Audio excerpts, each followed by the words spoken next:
Dobrý deň, milí moji priatelia. Tak ako každý deň, aj dnes strávim v dielni. Robím na takýchto postavičkách, treba ich ešte vypíliť lupinkovou pílkou. Potom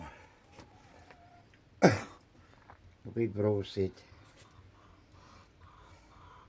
takto vyrezať a takto do Betlému vložiť.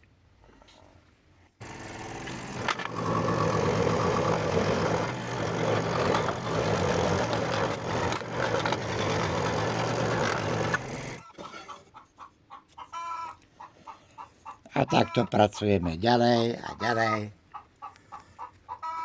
Práca šľachty človeka. No a takto si idem pomaličky ďalej. Teším sa na ďalšie videjko, ktoré budete mať z mojej dielne. Pozdravujem všetkých Slovákov ešte raz na celom svete, to sa opakujem každý deň. A pozdravujem aj Čechov, aj Slovákov žijúcich v zámorí. Teším sa na vás na budúce. Pa, pa.